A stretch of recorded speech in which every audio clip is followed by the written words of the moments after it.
Good morning or afternoon, ladies. Sorry, it is 1:35. And I had a lot of company last week. I'm going to have company next week, but what we're going to start now in Beauty of Ashes is the chapter on the ashes of abuse. God's been pressing me. First, I tell you Joyce's story, and after that, I'm going to tell you my story. I have today, tomorrow, and Saturday to share with you on Joyce's story. And then next week I have company coming from Chicago, family, so I'll share Wednesday and Thursday my story. Okay, here we go, and I hope you're having a wonderful day.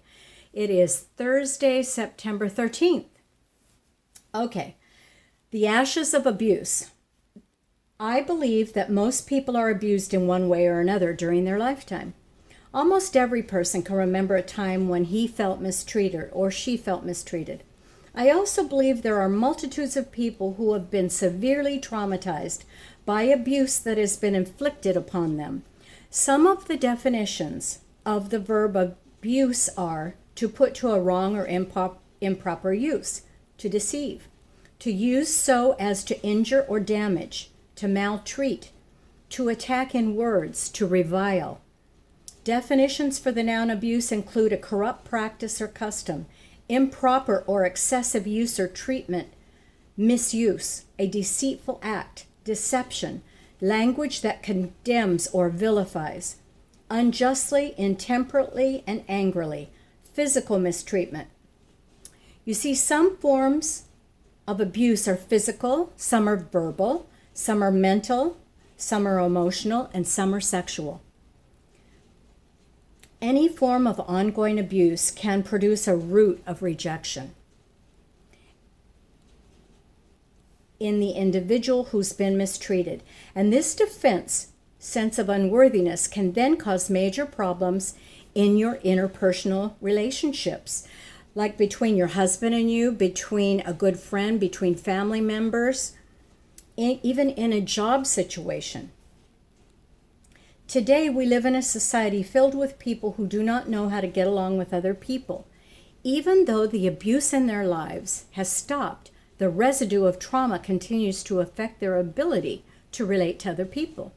God created us for love and acceptance, but the devil works hard to keep us feeling rejected because he knows that a lack of self-worth and root feelings of rejection injure individuals, families, and friendships. The above-mentioned types of abuse, whether they take the form of broken relationships, abandonment, divorce, false accusations, exclusion from groups, dislike by teachers or other authority figures, bullying, ridicule by peers, even a long illness, maybe you're disfigured. There's hundreds of other hurtful actions that can and do cause emotional wounds that can hinder people in their efforts to maintain healthy, lasting relationships. Have you been abused? If you've been treated wrongly or improperly, it can deeply affect your emotional state. But to be healed of the pain of abuse, you must want to get well. One of my favorite passages of scriptures is John 5, chapter 5, verse 5. Jesus is described as seeing a man lying by the pool of Bethesda who's been sick with a deep-seated lingering disease for 38 years. Knowing how long this poor man had been in that terrible condition, Jesus looked at him and asked him, "Do you want to become well?" Well, you think, sure I do. Well, who wants to lay like this? But there's God's part in healing, and there's your part. And some people don't want to do the work it takes to get well. You might say, what kind of question is that to ask someone who has been hurting for that long? It's a proper question because not everyone wants to get well badly enough to do what is required. Wounded emotions can become a prison that locks self in and others out. But Jesus came to open prison doors and to set the captives free. Luke 4, 18 and 19. This man at Bethesda, like so many people today, had a deep-seated and lingering disorder for a long, long time. I'm sure that after 38 years, he learned how to function with that disorder. People who are in prison, they function, but they're not free. You may have been abused in some way and you function, but you are not free. You're just used to your crippled life, and you've made adjustments and you think that's the best it'll ever be. That's not true. Jesus died to give you life and life abundantly, not to hobble along, cripple along, feel bad about yourself, be angry and hateful because of what happened to you. No. Sometimes prisoners, whether physical or emotional, become so accustomed to be in bondage that they settle in their condition and learn to live with it. Are you an emotional prisoner? If so, how long have you been in that condition? It's a deep-seated and lingering disorder. Do you want to be free of it? Do you really want to be free? Jesus wants to heal you. He is willing, but he asks you, are you willing? When I got out of that religious church that was cultic in practice, I told the Lord, I've never been like this, Lord. I said, now I understand what it means to be on the sidelines of life, like I used to see other broken, hurting people. And I said, if you send me someone to help me get well, I'll do whatever you ask me to do. And he did, and I did. Joyce did as well. Okay, do you want to be free and well? Gaining freedom from emotional bondage is not easy. I'll be honest from the beginning and say point blank that for many, many people, getting free from the pain of the past won't be easy. This discussion may provoke feelings and emotions they've been trying to hide rather than face them. You may be one of those people, but there comes a time when Jesus presses you and says, I'm going to give you the grace. It's time now. Perhaps you've experienced feelings and emotions in the past that have been too painful to deal with. So each time they have surfaced to your memory, you've said, God, I'm not ready yet. Lord, I will face that problem later. This book will deal with the emotional pain caused by what others may have done to you, and also with your responsibility to God for overcoming that trauma that happened to you in order to get well. You see, God used Joyce. He knew she would overcome, and now he's using her to help you overcome. Me, I overcame, and he's using me to help others that are brokenhearted, saying you don't have to live like this. It's your choice. Perhaps, some people, actually a great number of people, have a hard time accepting responsibility for their own emotional health. In these pages, we will deal in a practical way with forgiveness, repressed anger, self-pity, chip on the shoulder, you owe me attitude, and many, many other poisonous attitudes that need cleansing if you're ever to be fully well. You may think, but who'll deal with a person who hurt me? I said that to the Lord, and he said, I'll deal with that, and I'll help you deal with it. And we'll go into that later on in this book. So we will get around to that issue. You may also be wondering what makes this woman think she's an authority on the subject of emotions, especially mine.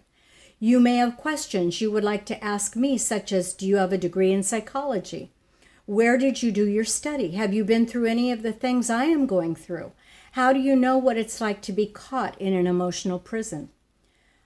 Joyce is saying, I have answers to all those questions, and if you're brave enough to face your situation and have determined that you really want to get well, then let's read on.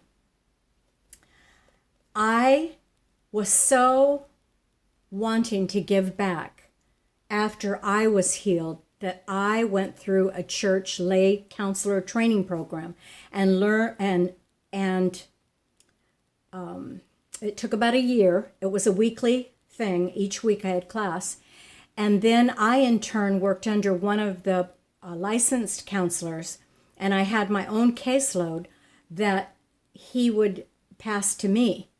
And so I'm telling you, when you've been through this and you know what it takes to do the healing, You are a compassionate healer. It isn't book knowledge, it's experience. And you know the ins and outs, and you can tell pretty quick if someone's really interested in getting well. Okay, Joyce is starting now. It's 10 minutes. We have 5 more minutes.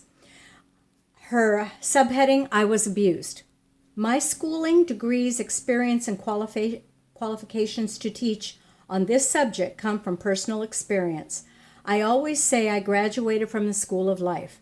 I claim the words of the prophet Isaiah as my diploma. The Spirit of the Lord God is upon me, because the Lord has anointed and qualified me to preach the gospel of good tidings to the meek, the poor, the afflicted. He has sent me to bind up and heal the brokenhearted, to proclaim liberty to the physical and spiritual captives, and the opening of the prison and of the eyes who are bound, to proclaim the acceptable year of the Lord, the year of his favor, and the day of vengeance of our God, to comfort all who mourn, to grant to those who mourn in Zion, to give them a garland instead of ashes, the oil of joy instead of mourning, the garment of praise instead of heaviness, that they may be called oaks of righteousness, the planting of the Lord, that he may be glorified. Isaiah 61, 1-3. God has exchanged my ashes for beauty and has called me to help others to learn to allow him to do the same for them. Joyce is saying she was sexually, physically, verbally, mentally, emotionally abused from the time she could remember until she left home at 18 years old. That's a lot of abuse. Actually, several men abused her in her childhood. She's been rejected, abandoned, betrayed, and divorced. And she knows what it means to be an emotional prisoner. Her purpose in writing this book is not to give her full testimony in detail. Neither mine is going to be in great detail. But to give you enough of my own experience that you will believe I know what it means to be hurt and traumatized.